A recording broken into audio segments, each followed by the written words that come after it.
Bonjour. Bonjour. Bon, aujourd'hui, on va parler de polémique.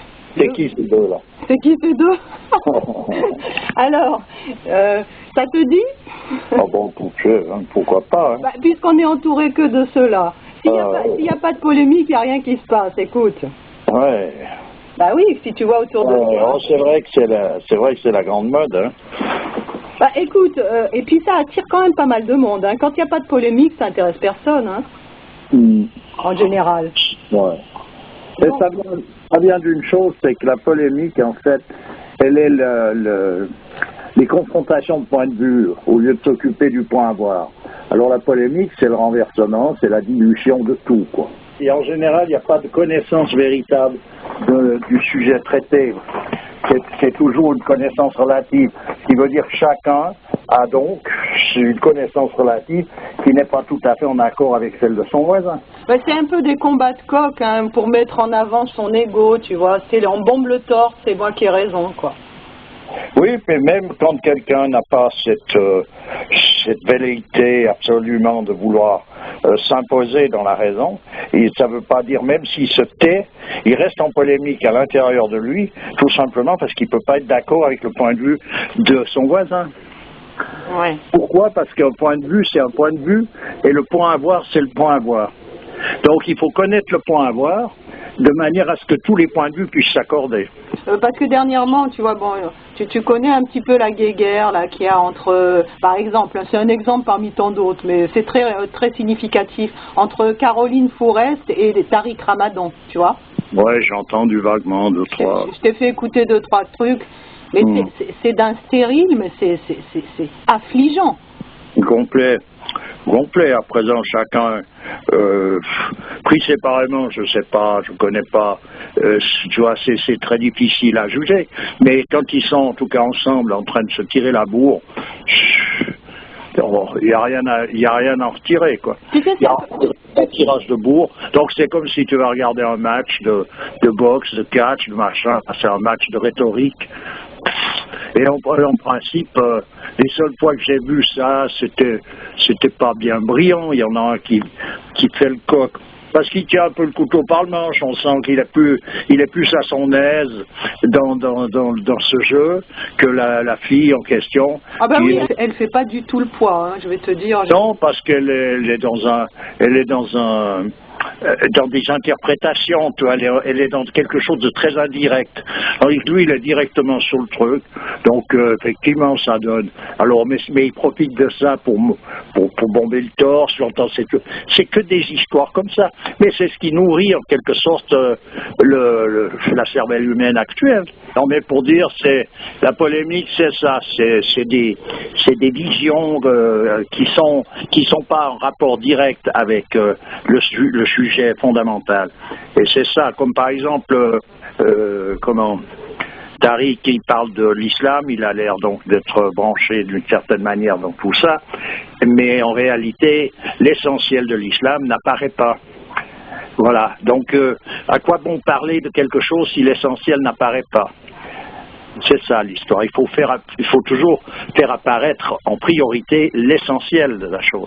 Donc l'islam, c'est à considérer pour ce que c'est dans sa réalité foncière. Ah bah oui, mais eux, ils répondent à la demande. La demande actuellement, l'essentiel de l'islam, c'est qu'est-ce qu'on met en avant actuellement? C'est tous les petits détails qui ne sont pas essentiels finalement. C'est est-ce qu'il faut porter le foulard de telle manière? Est-ce qu'il faut que des détails? Tu vois ce que je veux dire?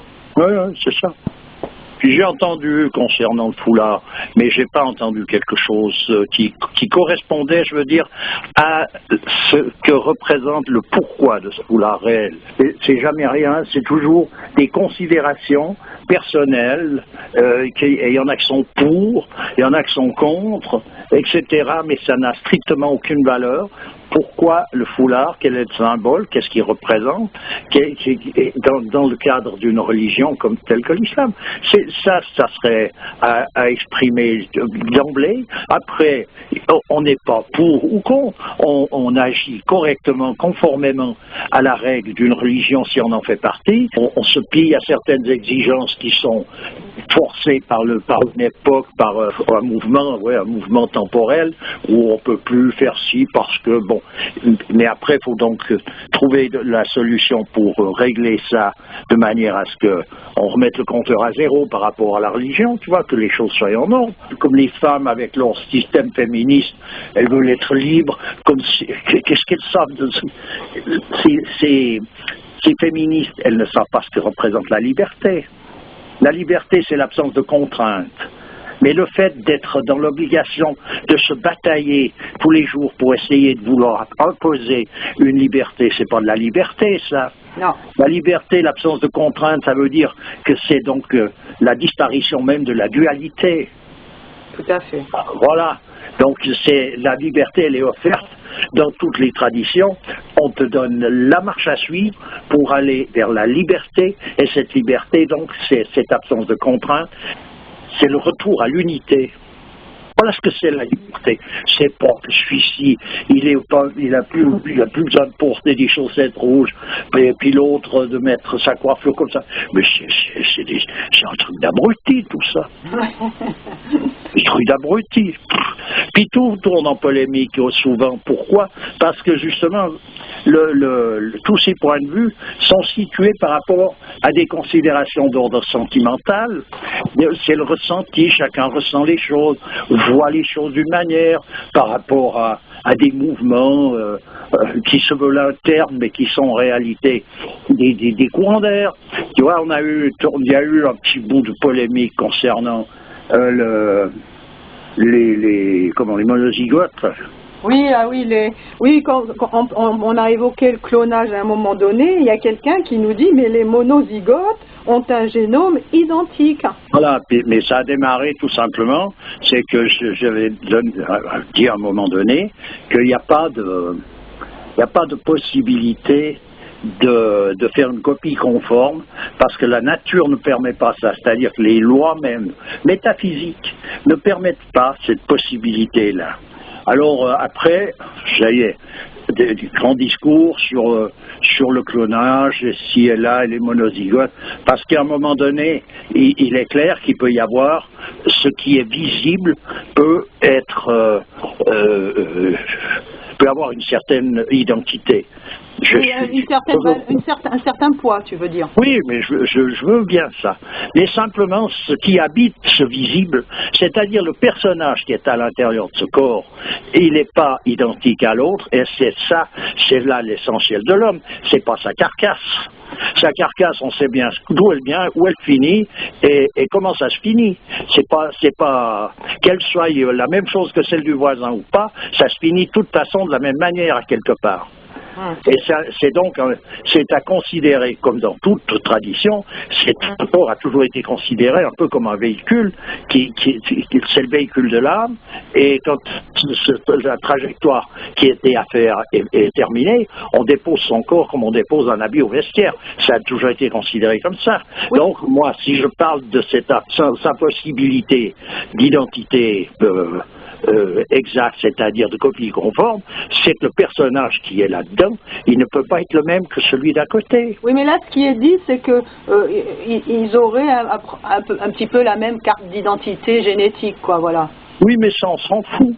Quelle importance ça a? Je dirais, c'est peut-être grave, dans le sens que s'il y a une différence génétique par individu, ça veut dire que chaque âme a un corps qui correspond à on pourrait dire à ce qu'elle représente. Donc si on commence à mettre des âmes dans des corps qui sont la copie exacte d'un autre personnage, il va y avoir un mal donne à quelque part. Chaque personnage est une exception. Non mais là ce qu'on pourrait dire un petit peu pour faire une image un peu grossière du truc, c'est que on peut avoir la même voiture, mais les conducteurs à l'intérieur sont différents, quoi, tu vois. Oui, puis ça, c'est encore, je te dis, c'est vrai Et ça reste relatif dans le sens qu'après, il y a des interférences entre le corps et l'âme. Il y a un corps fait par rapport à une âme. Cette âme vit dans tel corps. Et c'est tout un monde, tout un jeu. C'est-à-dire que ce corps, c'est lui qui est assujetti au destin. Tout ce que ce corps fera est inscrit en lui à la naissance. Dans le clonage, c'est pour aller faire la copie exacte d'un corps en particulier. Alors, cette copie exacte d'un corps en particulier, en admettant qu'on puisse faire ça, c'est pas une réussite. Et puis, ça ne signifie rien du tout. Ça ne veut pas dire qu'il y a deux hommes identiques, parce que les hommes qui habitent ces corps ne sont pas les mêmes. Ensuite de ça, le fait qu'il y ait deux hommes différents qui habitent chacun un corps qui lui est identique à l'autre, c'est pas une réussite. Ça peut créer justement des mouvements, des perturbations qui sont beaucoup plus graves que l'avantage que ça peut donner, parce qu'en fait, c'est quoi? C'est pour faire quoi, un clonage? Pour mettre des gens dans un état des sportifs qui auront les mêmes muscles. Non, mais ce qu'on peut se poser comme question, quand même, c'est que, ok, on peut dupliquer un corps, hein, mais quelle est l'âme qui va se mettre dedans? Tu vois? Bah, c'est ce que je dis. Je dis ça peut pas faire. Ce qu'on pourrait dire, c'est que de la même manière qu'un sculpteur, quand il fait une sculpture, il met son rayonnement à l'intérieur de son œuvre, celui qui s'amuse à cloner va mettre aussi son rayonnement. Mais comme c'est mu par des motivations qui sont vraiment pas très nobles, j'imagine que le résultat va pas être génial, quoi, tu vois. Ce qui est à retenir, c'est qu'il n'y a pas de possibilité, la nature ne supporte pas ce déséquilibre qui consiste à être une copie conforme, c'est-à-dire une répétition exacte de quelque chose. Il y a toujours une nuance qui fait que chaque personnage est une exception. Pour finir, et en restant toujours dans la polémique, on va parler de ce Robert Ménard, tu sais, qui s'est offusqué qu'on puisse utiliser des fœtus humains dans la fabrication d'une crème anti-rides, qui est fabriquée dans ton pays, je te signale. Ils font toujours des belles choses en Suisse, hein, je vois. Ah bah écoute, c'est des perfectionnistes. Ah bah oui, je vois. Oui, bon, ben ça, c'est clair il s'agit là d'une aberration qui rentre dans le cadre du mouvement moderne, et il y aura des amateurs, pour ces dames qui veulent conserver leur peau fraîche, et puis voilà, donc on va se lancer là-dedans. J'avais écouté la dernière audio là du libre penseur, et je trouvais marrant quand il disait les gens ils veulent plus de bébés mais ils veulent avoir leur peau. Ils veulent avoir leur peau, ils leur font la peau. Voilà, ouais, c'est vrai.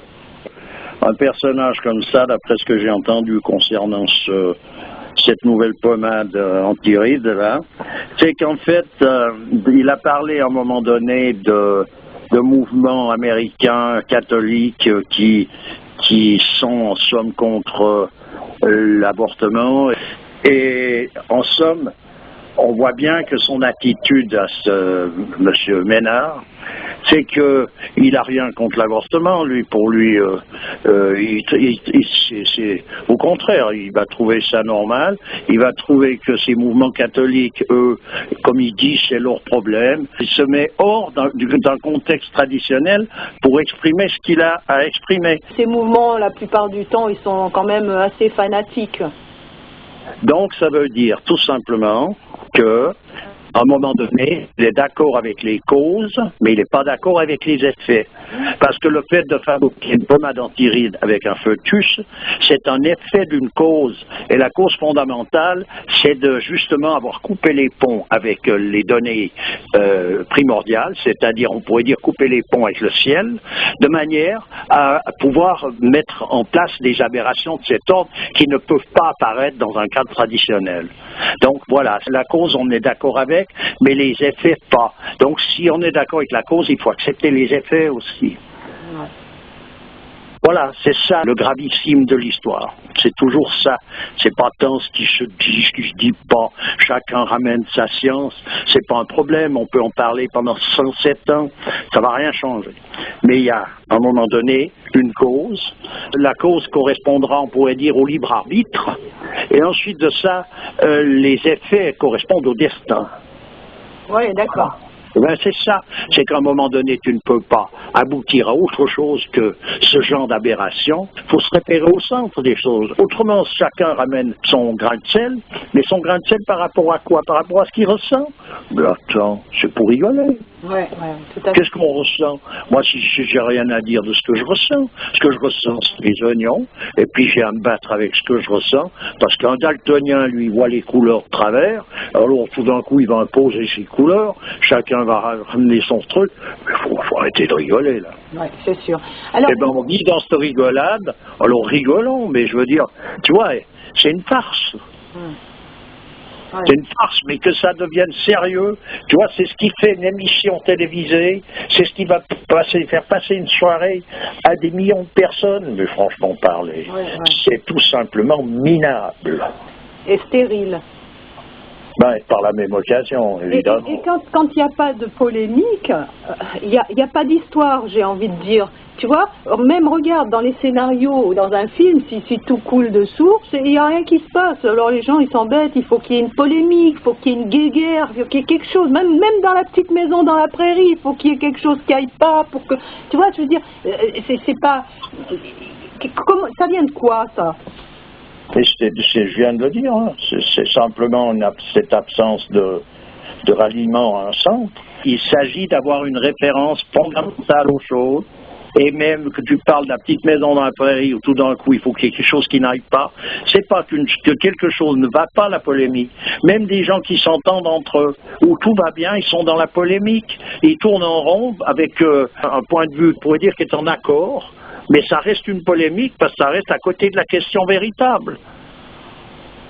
C'est pas de se batailler pour imposer un point de vue, encore la polémique. On peut être d'accord, on parle, il n'y a qu'à voir les gens entre eux, souvent entre amis, ils passent une soirée, ils parlent, et tout le monde fait des échanges d'idées, ils sont d'accord parce qu'ils sont d'accord à un emplacement sur un point de vue sentimental, et puis ils avalent tout ce qui se dit mutuellement, mais en réalité ça reste de la polémique, c'est du pipeau. En fait, la polémique, c'est d'être en travers avec la vérité. Ben, c'est ça, c'est de ne pas avoir une connaissance véritable du sujet traité, d'exprimer simplement un point de vue qui est déterminé par un ressenti, alors que tout le monde tout d'un coup a l'impression de ressentir la même chose. Ah oui, c'est vrai que, ah oui, ben, je suis d'accord avec toi, mais qu'est-ce que ça veut dire? C'est encore de la polémique, c'est rien d'autre. En fait, c'est entrer en guerre contre Dieu. Oui, si on veut. Ben, la polémique, ça veut dire entrer en guerre. Oui, c'est ça. La polémique, c'est une folie. C'est tout simplement l'expression, on pourrait dire, d'un état de folie. Voilà ce que c'est. C'est rien d'autre.